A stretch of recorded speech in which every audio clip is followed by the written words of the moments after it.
All right, we are live for Fired Up Friday one more time.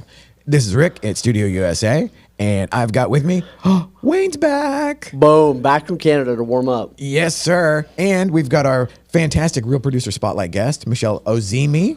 Good morning. Excited to be here. All right, okay. And now I'm going to do my Magic Mind matcha shot because the goal is I'm going to get one free of these this year at some point. The problem is it takes 10 minutes to kick in, so the next show is the one you really want to be at. Yes, exactly. Yeah. It actually so we're going to go for about 23 minutes, and it takes about 24 to kick in. So Yeah, there you go. Perfect. yes. Okay, so we are going to consult the Oracle, better known as the gimmick of GPT-4. So our topic this week is vision. Ooh. And the quote is, the only thing worse than being blind is having sight but no vision. That's from Helen Keller. Yeah. Nice. And then it says here, think of a long-term goal and outline the first step towards it.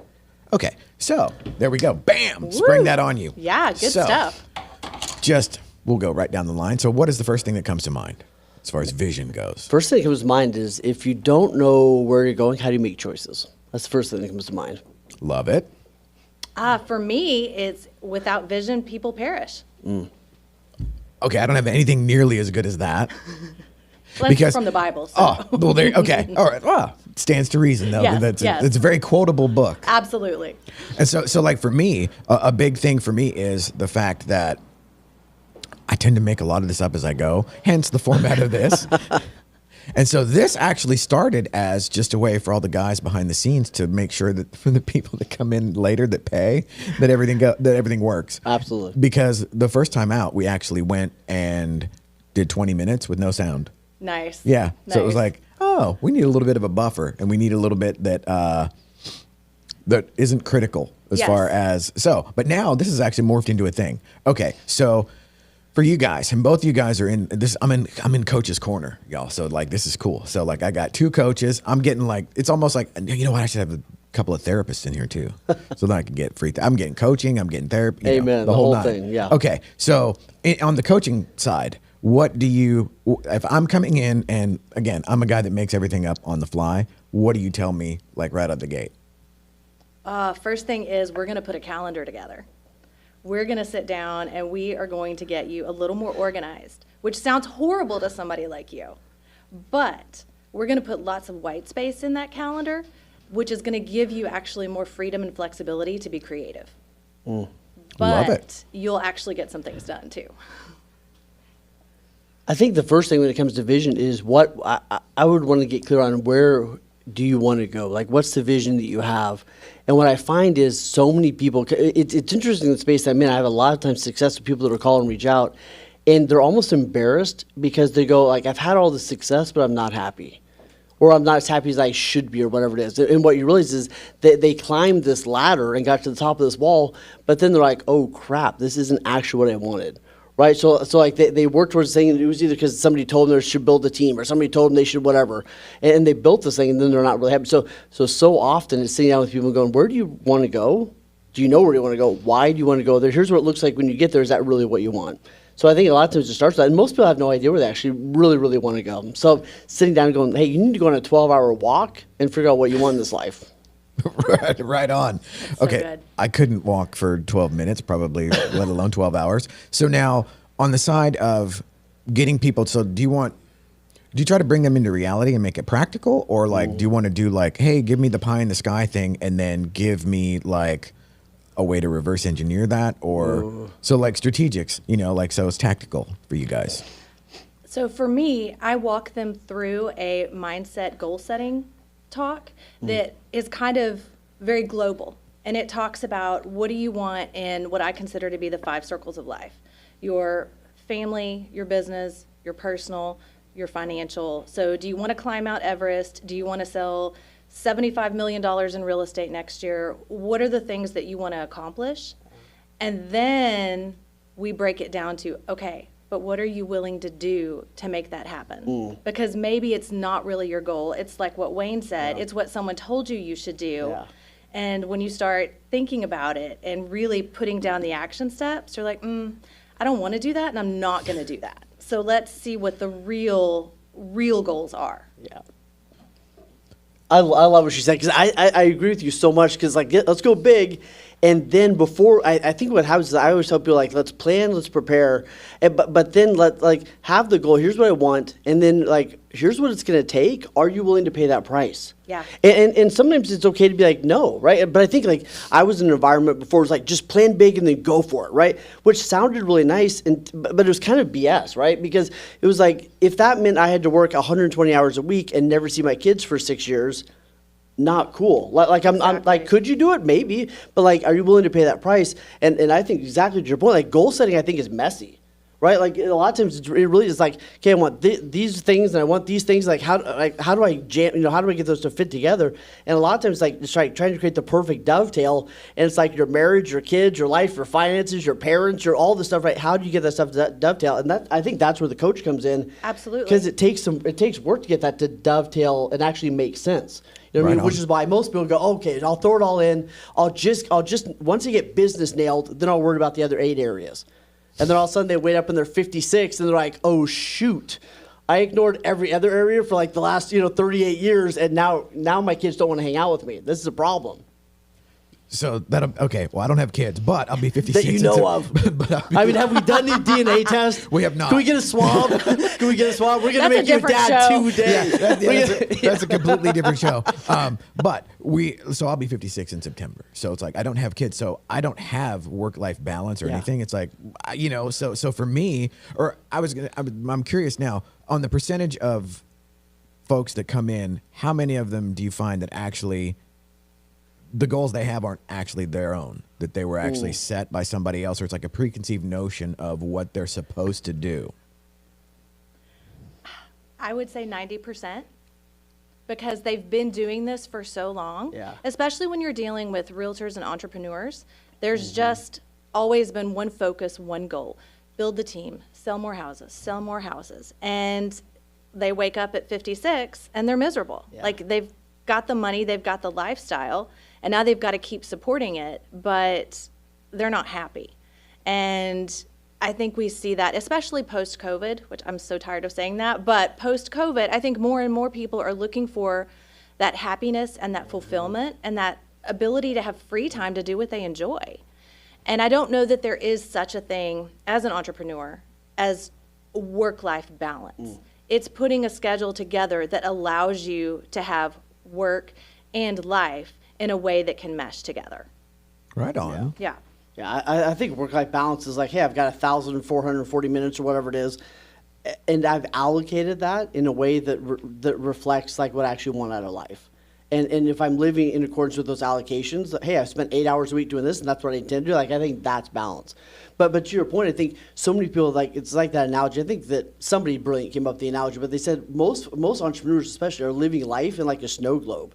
And like that snow globe is just shooken up all the time, right? So you know how it is, right? Like we wake up, it's like get the kids ready, get out the door, get this. And then even in our drive to work, it's like listen to music. We get home, the TV goes on, whatever it is, right? It's like there's always this noise. It's always shooken up. And like you said, I think what COVID did for so many people is like it let the snow settle for a second. And people are like, oh, snap. Like, I was in such a blizzard, I didn't realize that was right there. Or I was missing out on that. Or, like, I forgot. So I think, like, one of the things, the best part about coaching is just telling somebody to shut up and sit down for 5 minutes and, like, let that snow settle and actually really what they want. And I think what breaks my heart this time of year, like you're saying, like, build the team, get more. What breaks my heart is when one of my clients says, well, we just had the award ceremony, so I've got to do better than that next year. Yes. Why? Right, and I'm like, maybe. Like, I mean, do you want to? Is that what you want? Or Yeah. you just don't want to get on stage next year and be like, I did the same amount, but Yeah. I worked, 100 hours less or 300 hours less, whatever. Like, that breaks my heart. It's like, all right, I did 100 this year, which means I got to do 150 next year. It's like, if that's what you want, awesome, let's go do it. But, like, did that come from you, or did it come from the embarrassment of, like, not putting up the same numbers next year? That's messed up. So now, do you find that, especially in the entrepreneurial side of things, do you find that it is difficult to kind of crack that hard shell of where it's essentially the expectations and what looks like success has been defined by somebody else? And then is that like, for me, I learned it the hard way. You know what I mean? Because it was like I was a mortgage guy in a previous life, Yeah. So it was like I checked all the boxes, and it was like, house, car, wife, guitars, blah, blah, blah, whatever, fill in the blank. And then it would be like, oh, this sucks, man. It was just such a beating. And then the golden handcuffs thing kicks in. So what do you tell somebody that does, well, a lot of times they don't know. You know, so they don't know, you don't know, you know. But for somebody that comes in and they don't have clearly defined goals, do you sort of like walk them through a process to figure out, like, is it basically what makes you happy, or you know, or why are you doing what you do? So again, for me coming in, if I was still the mortgage guy and it was literally everything's paid for, the house is paid for, the car's paid for, I've checked all the boxes and yet ... not happy. What do you do in that case?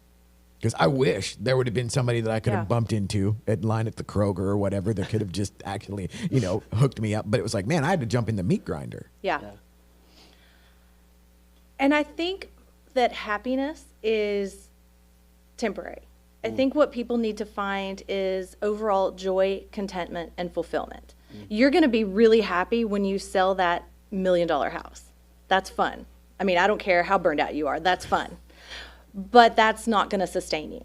And that's what we have to find, is what's going to bring you joy and fulfillment. I know, especially working with a lot of women, there's also the shame aspect of it, because I'm supposed to be doing all of these things, like take cupcakes to the kids' party and soccer mom and all that. But then I also need to sell houses and provide income. And there's just so much going on that at the end of it, they just lose themselves. They're not happy with anything they're doing. And that's where we start. And that's where kind of going through those 5 circles helps them identify where the joy is really going to come from. Don't worry about the money or the golden handcuffs. We'll get that figured out. But let's talk about and discover what's really going to bring you completion in your life. Yeah, I think it's so good. It reminds me of the old Chinese proverb. I would like to be able to prove that money can't buy happiness. Like, I would like to be the example of that, right? Just you know, I'd be okay with that. No, I think that right. I want to be able to prove it. You know what I mean? Like but here's what I think goes back to exactly what you're saying. What are we always talk about radical, unapologetic success, meaning you've got to define what success is for you. What does that mean for you as an individual? And most people can't define it, right? You ask people, like, what does success mean to you? And most people have no idea, right? They're working so hard to get this thing that they haven't actually articulated, which is so interesting. So what does success mean to you? And then radical means, like, it's probably different than it is for everybody else. Like, what does radical mean for you? Like, radical might mean, I'm like, we had a lot of clients during COVID that were like, I'm going to take my kids out of school and we're going on the road for 2 years. We're going to homeschool. And, like, that was their definition of phenomenal, but it was radical, you know? So I think some people go, what is your definition of success? Being okay with the radical side of that, meaning, like, not everybody's going to be okay with it. Not everybody's going to be okay that you brought, you know, cupcakes from the store you didn't home make. It's like, deal with it, bro. Like, yes. You know what I mean? Like, I found the gluten-free price. You know what I mean? Like, deal, right? I bought it, right? So I think that's a huge part of it. And then unapologetic is, like, getting so in tune with, like, hey, this is what brings me fulfillment. And then my therapist would say 2 sentence answers, right? Like, we looked at all our options. This was the best for our family. Here's what we're doing. Like, I don't have to explain it to everybody. You know what I mean? But I so agree with your point that I think most people are chasing happiness. And I think in my perception, you know, you ask people when they, you know, what made them proud or what, you know, was amazing in their life, you know, especially as an older person, and they always talk about the tough thing that they went through, right? The day that everybody left the team and they figured it out, that they lost a job, right? I think happiness is a byproduct of doing really hard stuff and being proud of who you were as you went through it and what you accomplished, right? I think happiness is the byproduct. I think we tackle problems that we're excited about. And in tackling those, right, happiness shows up, but it's not the goal. That's the byproduct of doing hard things and tackling big problems. That's good, yeah. I love this. Yeah. So, pull the curtain back. I mentioned it every so often, but I've been sober for 19 years. And so this is kind of, now I feel like I'm in a meeting. It's like, oh, this is awesome. Yes. You know, the idea that the state of joy can be the constant, even when bad shit is happening. Yeah, because it's going to. Yes. Yeah. And then the idea of happiness being the byproduct of doing good work. You know, and the idea that, like you said, selling $1 million house, who's not going to feel good about that, you know? But again, I'm sure y'all can relate where you hit the thing that, you know, you have that thought in mind. If X, then Y, then ... happily ever after. Mm-hmm. And then you hit X and Y and you're like, wait a minute, where's the, you know, where's the poppers and the Yeah. champagne and the parade? So like, how do you get folks? Because like for me, to take it back to the vision, it's like I didn't really have a vision per se. It was like that stuff sort of started to uncover itself. I believe that the universe rewards effort. So the idea that you suit up and show up and like, okay, I'm wired that I love coming to work, quote unquote work every day for 7 days a week, because I know what it was like to have my ass handed to me in a cubicle every day, at Citi, where it's like you have the big New York bank just clubbing you to death on a daily basis. More. Right. And that was the golden handcuffs until it wasn't. So for the folks that might be a little cloudy on the vision, how do you like help them sort of like not necessarily dial in the compass, but kind of get oriented? First, you find out what's holding them back. What is the fear that's stopping them from really going out there and making the impact they want to make and being who they want to be? Is it not being able to support their family? Is it financial? Is it something that their dad said when they were 15 and now they're traumatized by that, so they have to keep going? That's the first thing, is try to break down that fear so that they can then be free to really have a vision and really be creative and really kind of dig into who they are and not who everyone else wants them to be. Yeah. And that's the first thing, because most of us have some sort of fear, and it'll be different for everybody, but you've got to break that down, acknowledge it before you can move on. And I think that's where you can really step into a great vision. Yeah. One of the things I do a 5-week Discover Your Big Why course. And one of the things we do in there is we figure out what ticks you off in the world, right? So one of the things that we do, and by my TED Talk down the road, by the way, Ted, if you're listening, I'm ready. Hi, Ted. Hey Ted, let's dance. Right, but my TED Talk is you don't have enough problems. And what I mean by that is I don't think, like we're saying, I don't think, happiness is the absence of problems. I think most people don't have big enough problems. If your problem is just trying to get to the weekend, if your problem is just trying to survive the day, that's not a very inspiring problem, right? But if you knew that if you tapped into your talent, like what is it in the world that ticks you off that you would actually get thrilled every day to get up and do something about, right? For me, it's people not seeing their greatness. That's what ticks me off, right? Is you and I look at people and we're like, I see all this amazingness in you that you don't see. So what pisses me off is looking at people in the world and them not seeing their own greatness. So my mission, my problem I want to help people with, the mission I'm on, is helping people see their greatness, and then we give them the tools to tap into that. Right, so that's a big problem, right? There's like 8 billion people, so I got a couple more to get to, right? But like I love that problem because that problem is big enough that it inspires me to get up every day and go do my best. I think most people have small problems. They don't have big enough problems to light them up, and so then it's like, what's the big thing that ticks me off? And then what are my unique talents, giftings, passions that I can tap into to tackle that problem? I love and it. If we get that dialed in, it's pretty awesome. Bro, I'm over here getting like stoked. Yeah, yes. fantastic. And so what's funny is just like Michelle mentioned, like the fear. And so prior to sobriety, it was like I knew what life looked like when everything's on fire and everything's just total chaos and there's like volcanoes erupting and the building shaking and nothing is going right.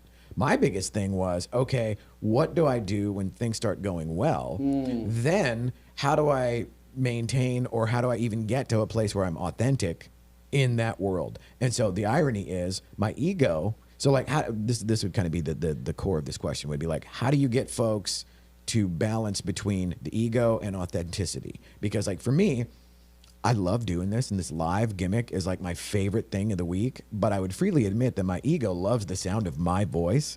And so it does sound better, by the way. Is his gain turned up? How does he sound so much sexier than everyone else? He's got that radio voice. I know. So it's good. a separate question, but seriously. It's the kick-ass filter. Yeah. They're running everything through. I'm like, just, dude, make it a little bit more kick-ass. There we go. So like there, how do you get folks past the point of the fear versus it's like for me internally, it's always this weird thing of, okay, I'm afraid to be authentic, but my ego says that I should just club everybody over the head, and so how do you get somebody to break out of that shell? And I guess the core of that is that it's okay to be successful. That was a lot. That was a lot. Nutrient dense. That's what we're going for. Yes. Ooh. I like the it's okay to be successful. Because I think some of us have a mindset that causes self-sabotage. So it's like we get almost to the place we want to be, and then we just sabotage ourselves. And that's where you need some deep coaching to figure out what's causing that and why you're doing that and how you can step forward from it. And just acknowledging that acknowledgement is so huge, I feel like, in so many aspects of coaching. Is just, if you'll acknowledge the issue, the trauma, the fear, whatever it is, just saying it out loud, really talking about it will help you move past and become more authentic. And being successful is fine. There's nothing wrong with that as long as you use it for good. Yeah. And the more authentic you are, the bigger impact you're going to make, because you're really being you, and people are going to be attracted to that. So, right on. Yeah. And I think it has a lot to do with who you hang out with. And I think when you see other people step into that, you know, I mean, it's one of the things that we're all doing, right? It's like by us stepping into it, it liberates and empowers other people to step into it, right? So I think it's part of like just surrounding yourself with those people. And back to your point, I think awareness in and of itself can be transformational. So sometimes it's just calling it out, and people go, "Oh, that is. I didn't realize that was even going on. I didn't realize I was saying that. I didn't, you know." So a lot of times, it's just creating awareness around it is sometimes all that you need to have the transformation. And a lot of times we got to do the work, but the awareness is huge. Yeah. Well, and to just parrot that, what y'all both just said, it's like something happens when you say it out loud. Yeah. That automatically it lessens in severity. Yeah. Yes. Internally. Yeah. And then it becomes workable. Yeah. You know, providing that you're willing to keep going, you know, Sure. but it's like, that's sort of like the breakthrough moment. And then, you know, like the thing that I love is, so I had no real vision other than this just very nebulous thing with the studio and all this. And so the live streaming thing was an afterthought that one of my partners had said, like, my brother wants to do a podcast. It's like, oh, dude, we'll put a thing over here. And then now here we are, you know? So it's like, I would love to say like, oh, this was all part of the grand plan. But a big thing for me is, you know, I was joking earlier that like I have all these strays that come Yes. in that are my guys on my team, because like I don't have kids, so that becomes like they're like my surrogate children or whatever, or would they be like, yeah, we'll go that.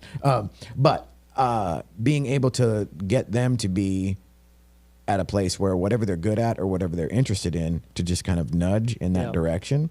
And so now, was the coaching thing, I'm just curious, was this something like y'all were into like all the time, you know, because like y'all all have kids, so it's like, is that something that just grew organically? For me, yes. I mean, I just reached a place in my real estate career where I just really wanted to work with the clients that I've always worked with, you know, referrals and repeat customers, their kids, because I'm getting old, that sort of thing. And I really love the training piece of it. And what I recognized for realtors and other entrepreneurs is they don't know how to work a schedule. They don't know how to have balance, and it affects every part of their life. So as I started putting my programs together, I really focus on how you can have work-life balance, like true work-life balance that isn't going to keep you from accomplishing what you want to do on both sides, because your schedule, your work-life balance may look different every single day. And that's what people don't understand, and they don't know how to put that together. So yeah, working with people to find the clients that they love. I'm not a big advocate of the cold calling and all that kind of stuff. I don't think that brings joy. Maybe it does sometimes. But yeah, so in my program, it's 6 months, and we really work through all of the aspects of your life and how it pertains to your business. Because when you're an entrepreneur, it's all one thing. And it can be so lonely. So trying to build a community is a big part of it too. We do the monthly luncheons and different things like that. But it's really just about helping you grow yourself, your business, in a way where you feel joyful and balanced. Love it. So What's the one thing you wish every new agent knew right off the bat? oh my gosh, there's so many things. Or what would you say is the biggest lie they buy into that steals their work-life balance? I think it's the cold calling piece, that you've really got to dig in to your database, which sounds so scary. And it also sounds very simplistic. Like, that's just so easy. I would rather spend $50,000 on Zillow leads that have no intention of ever buying anything. Please stop. Please stop. Please stop. There's a better way. But I think I've met with a few new agents, and they are looking for these brokerages that are going to give them leads. okay, don't do it. Don't do it. There's a better way. Yeah. Because when you start working with your friends and family, Yeah. it's just more enjoyable. Yeah. And you're going to get referrals, and you're going to work with people you like. You're not going to work with jerks most of the time. Yeah. So yeah, that's my piece of advice, is really dig into that database. It sounds simple, but it's so worth it. So worth it. Yeah. So. Yep. Agree. Right on. Okay, so we'll wrap it up with, we'll take it back to vision. Okay, so give me like one vision or one goal for 2024. Personal goal? Yes.